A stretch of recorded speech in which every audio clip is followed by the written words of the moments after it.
Anyway,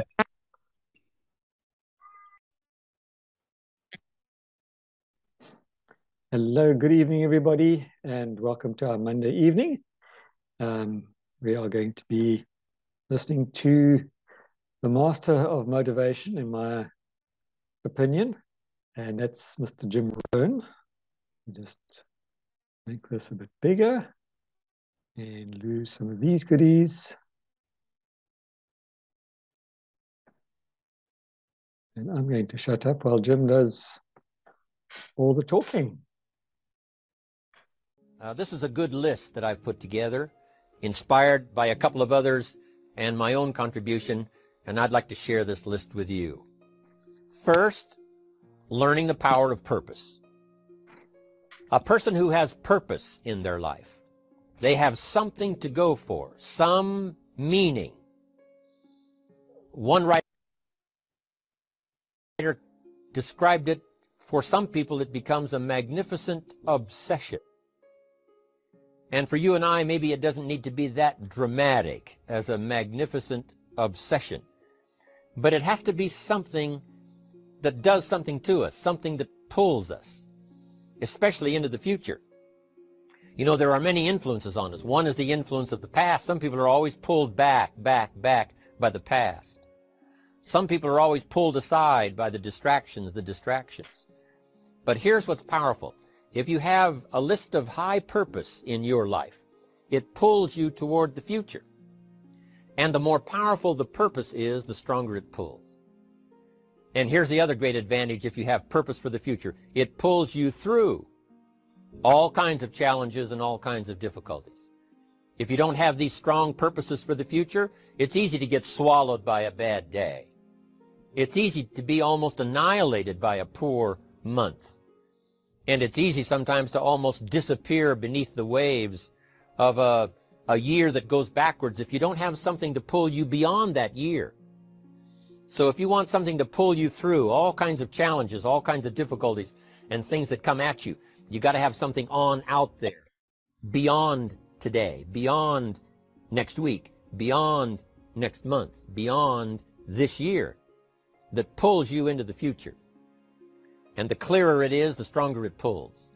The more dynamic it is, the more it affects your life, your spirit, your heart, your soul. It also creates imagination. It gets your mind working on how to achieve that purpose. And if your mind will work, and if your heart works, and if your spirit works, and if you have good input, like good ideas, I'm telling you, there isn't anything you can't accomplish. So that's one of the great powers that'll make a variable of you, and that is purpose. Here's the next one, self-confidence. Where does self-confidence come from? And this is the best advice I can give you on that. Not neglecting, first of all, the small daily disciplines. Self-confidence really comes from feeling good about yourself. And one of the best ways to feel good about yourself is at the end of the day to know that you poured it on. You did your best.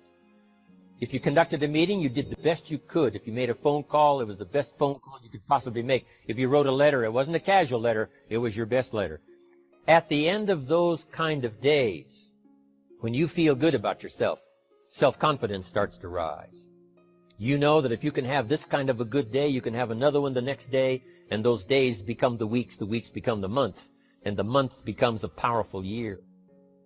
Self-confidence comes from the lack of neglect. If you will not neglect to do the small daily disciplines, that's where self-confidence comes from. Part of good health is self-confidence. I know I'm going to be healthy.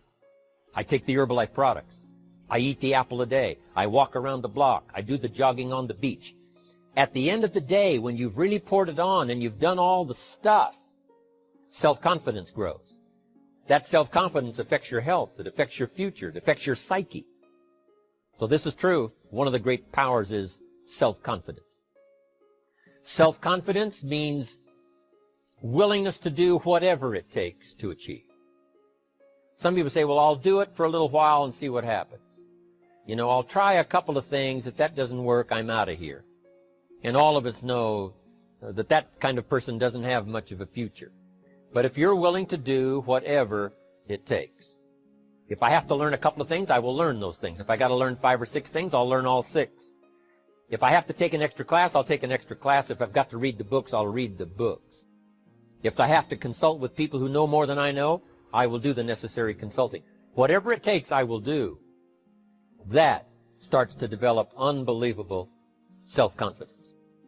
Self-confidence also comes from the ability to rise above your circumstances, to rise above what happens, the petty little things, the discouraging things that would sink everyone else's ship except yours, that would cause someone else to quit early in the day, but you keep going.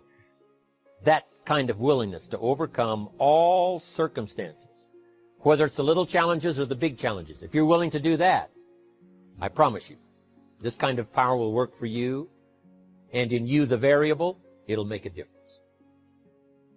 The third on the list I had was enthusiasm. And here's what I wrote about enthusiasm. Enthusiasm that's powerful is mostly enthusiasm that is enthusiasm inside, 90%, 10% outside. We all know what the enthusiasm is like when somebody lets us see their enthusiasm, which is like the 90%, and only 10% of it is inside. But the enthusiasm that really affects people is not just being loud, but the enthusiasm that runs deep, the enthusiasm that comes from deep inside, created by self-confidence, created by purpose, created by genuine willingness to help other people. That kind of enthusiasm, knowing that you're going to get the job done, knowing you're going to affect people, knowing you're going to have testimonials flowing in from all kinds of directions. That kind of enthusiasm. A lot of it is quiet. A lot of it is unheard. And the 10% that's heard, it rings a bell.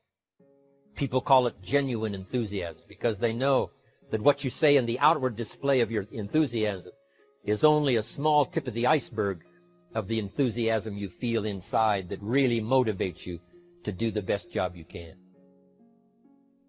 Next on my list to help you become the powerful variable is expertise. Wanting to excel in all of the skills and settling for nothing less than an outstanding performance. If you're willing to be the best in your field, if you're willing to demand of yourself excellence in skills, to be the best that you can possibly be. In the training, do the best you possibly can. In doing a workshop, do the best you possibly can. Developing the skills of using your personality, developing the skills of language, developing the skills of influence, developing the skills of organizing. If you're willing to be an expert in all of the skills, Herbalife has the way for you to invest those skills and not only make a handsome living, not only make a lot of money, but if you would so desire and if it would be your purpose, a chance to make your fortune. Expertise, excellence in skills. Here was the next one on my list, making a powerful contribution to you, the variable, and that is preparation. Well prepared. And preparation, of course, involves a whole lot of things. A big share of our life is preparing, getting ready. When we go to the first grade in school, we're just preparing for the second grade. After we've finished 2 grades, the 2 grades prepare us for number 3. Sometimes it seems like a long, excruciating time. And the time will just seem like it'll never come when we can finally have the performance that we really want. But it takes time to prepare. It takes time to get ready. And the decisions you make in the preparation time, those are the decisions that last for a lifetime. Preparing to have a good day. It's that preparing, maybe the night before, maybe the couple of days before the day that you're going to put everything together. The preparation for a meeting means that you've taken it serious. The preparation for doing a workshop means you're serious about the workshop. You want to make the best contribution. That kind of preparation is important. But here's preparation that's very vital, and that is to prepare yourself for success. Life seemingly does not wish to waste success on the unprepared. Life says, Why waste a fortune on this person? They're not prepared to do the right things with it. They're not prepared to use it wisely. If a fortune was bestowed upon this unprepared person, it would probably be wasted. The people that could have been touched won't be touched. What could have been done won't be done because this fortune will have been wasted on the unprepared person. So not only look for fortune, not only look for the promise, but prepare yourself. And ask of yourself, what can I do to make myself ready? Because remember, life was designed not to give us what we want, not to give us what we need, but life was designed to give us what we deserve. Every value in life must be paid for. And those that pay are the ones that get it. It says those that give receive. Someone says, I wish to receive, I wish to receive. You don't have to concentrate on receiving. Just become a good giver. It says those that search will find. Someone says, well, I need to find some good ideas to help change my life for the future. Then to find good ideas, that doesn't come because you need them. It comes because you search for them. If you want good ideas, you got to go after them. You got to go to the class, you got to go to the workshop, you got to go to the training, go to the book, right? You got to go to the journal, right? Go where good ideas are being taught. Go searching, go looking, because good ideas are not going to be wasted on those that are not seeking, searching, well prepared. So, prepare yourself to be ready for fortune when it comes, to be ready for challenge when it comes, to be ready for opportunity when it comes. Opportunity comes along and passes by the person that is not well prepared. I want to prepare myself this year for next year. Yes, I wish to be effective this year, but I'm also thinking of ways, how could I be better? How could my ideas be more powerful? How could they be sharper, more clear? How could I reach some people next year that I perhaps can't reach this year? I haven't reached deep enough into my own soul to affect some people. Some people just pass by and say, hey, what a good speech. But how could I make it stronger than that, deeper than that, more powerful than that? I cannot be as powerful as I could be next year. You know, you can't go to the 10th grade in the 5th grade. You just got to go through the grades. But the more you are prepared, when the 10th grade finally comes, now you can cash in and get 2 times, 3 times, 5 times more value from it by being prepared. I want to do my best this year for Herbalife, but I also want to get ready for next year, 1999. And then when the year 2000 comes, at the turn of the century, I want to be well equipped by language, by instinct, by temperament, by personality, by influence, to really be valuable the year 2000, 2001, 2, 3, 4, 5. That's my goal. I'm sure it's your goal. Now here's the next one. There's great power in self-reliance. Self-reliance means you simply look mostly to yourself. It would be nice if someone just gave you this, gave you this, gave you this. It would be nice if everyone did their job exactly as they're supposed to do it. But here's what you've got to do. Primarily rely on yourself. Primarily say, I'm the person responsible. And I will learn the necessary skills so that I can help people learn their skills. If I need lots of people to do certain things to build my organization, that is what I must have. But I've got to be the final backstop. I've got to be the final one that people can rely on. So that if this is missed and this is missed, I can catch up. I can fill the gap. I can do the job. We have to do it when we conduct meetings. We have to do it when we conduct training. We have to do it when we're in a class of just a few. What someone might have missed, we're there to fill in. Self-reliance.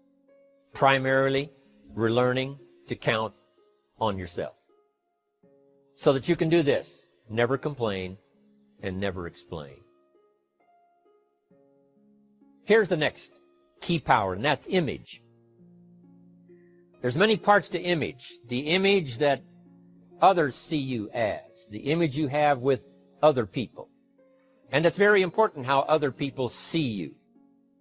If they don't see you as a leader, chances are they won't pay attention. If they don't see you as being in control, chances are they won't have the trust.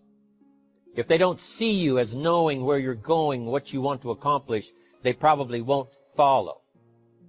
But if people can see you, if you have the image of someone that's in charge, in control of your life, your future, your destiny, in control of the situation, if they see that, that kind of image is powerful. It helps to win the day. It attracts other people. People want to be around people that are in control, that are powerful, but they know how to use their power. Influential, but they know how to use their influence. That kind of image is important. But here's a very important image, and that is your image of yourself. The way you dress, the way you talk, the way you think, your capacity for learning, all of that is an important image that you have of yourself. The image that you have that if it needs to be learned, you could learn it. If there's a book that needs to be mastered, you could master it. If there's a skill that needs to be learned, why couldn't you get busy now and learn that skill? That kind of self-image, that I am continually trying my best to be the best I can. Because one of the most important places you have to look is into the future, yes. You've got to look into the past, yes. You've got to look around, yes. But one of the most important places you have to look is in the mirror. You know, how I appear to other people, that's important. But how I appear to myself is the ultimate importance. That kind of image, to where you'll develop the self-confidence, you'll develop the self-reliance. Now here's another one in my rather short list. The next word is character. Becoming a person of high values, a person of principles, a person of honesty, a person that earns respect. That kind of character. It took character when Mark started to put the marketing system together. How can we have a system that will build in the integrity, that people will know that if this happens, then this will happen. And if this goes wrong, here's the way to fix it. Unless you have the principles and the character and the integrity to put together a viable plan for a wide variety of people, then the system is not going to last very long. And I've been around long enough, and I'm sure you have been around long enough to see a lot of systems that got started, but they failed. And the reason is because they were not constructed with integrity. They were not constructed with character. They were not constructed with doing the right thing. They might have been constructed to take advantage. You know, cash it out as quickly as possible and leave. Mark was involved when others took advantage of him all those years ago before Herbalife.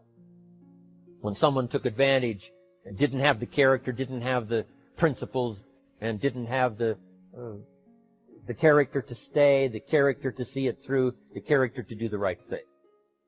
So this is important, to develop the character within yourself, that people see you as honest, as fair, willing to do the right thing, willing to be helpful, but always willing to walk the center line, not to pass the line. When we come to an opportunity like Herbalife, especially multi-level network marketing, it is so dynamic, it is so powerful, and it is so possible in fortune making that sometimes people want to speed up the process by cutting the corners, by neglecting to do the right things, you know, to cheat a little here, you know, cross the line just a little bit, because then, you know, it'll grow faster and you can cash in quicker. Not necessary here. Doing Herbalife right will build your fortune longer and stronger than trying to cut the corners and not doing it right. If we'll have the integrity that Mark had when he started it, and keep perpetuating that we will do the right thing by the marketing system, the right thing by a distributor who has a customer and they take care of that customer belongs to that distributor. That kind of integrity in the marketing system, the kind of integrity we have among each other, the kind of character we have to rely on each other, because here's what we cannot do. We cannot do this by ourselves. Mark's got to count on me. I've got to count on Mark. We've got to count on the president's team. The president's team has to count on the chairman's club for advice and counsel. We have to count on the millionaire team, the tabulator team, the world team. We've got to count on the distributor. We've got to count on the distributor giving the right message to the potential customer. We've got to count on the distributor giving wise counsel to the new recruit, teaching them the right way, the Herbalife way, the principled way, the character way. Vitally important. Building and developing your own character. Now here's another one. It's called self-discipline. Self-discipline, all of us have a challenge with that. Because sometimes it's easy, and especially if you're working hard, doing the best you can, it's easy sometimes to let up and let it go. But remember, so many people, especially now that we're as big as we are around the world, are counting on what we do. At home office, they have to be careful. They have to be disciplined. It's easy for the person who ships the product from Herbalife says, oh, well, I'll wait until tomorrow to ship it. And then they go home and sleep like a baby. But the distributor who's waiting for that product doesn't sleep that night, or doesn't sleep when the product doesn't show on time. But if everybody will have the discipline to say, I will do the best job I can. I will make mistakes, of course, because we're all human, but I'll try to remedy those mistakes and do the best job I can. That kind of self-discipline that understands how important your part is in all of the functions that work. Coming to work on the set here, HBN, there's so many people that play a part. And each one of the parts that are played is necessary to put on the broadcast, make it viable, make it real, make it powerful. Any couple of them missing, and it would be a disaster. But all of it put together, and it works like a charm. Each person developing the self-discipline to do their part, do their job. Here's one more, and that is the power of extraordinary performance and demanding of yourself excellent results. This is so important.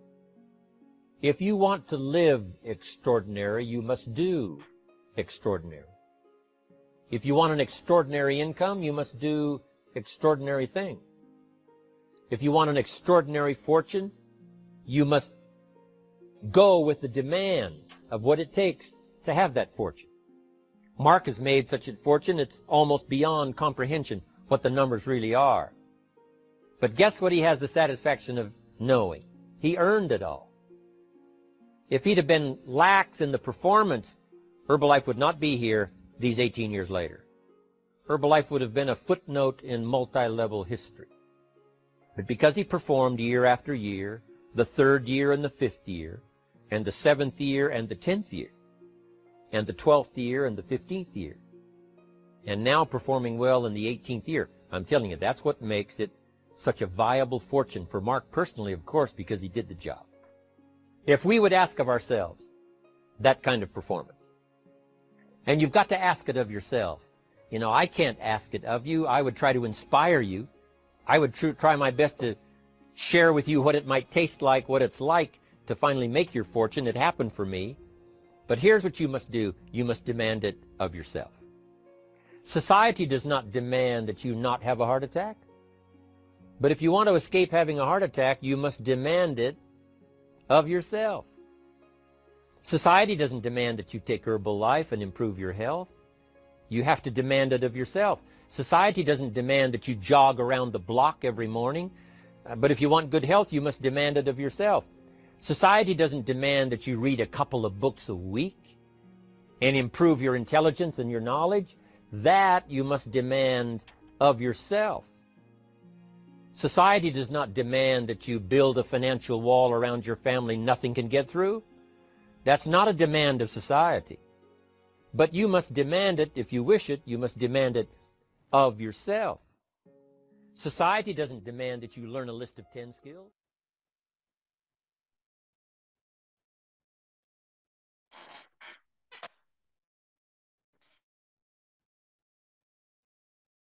Right. There we go. What are your thoughts? Apologies for all the references to the other company. You can just insert Near Life over there instead, because the principles are exactly the same.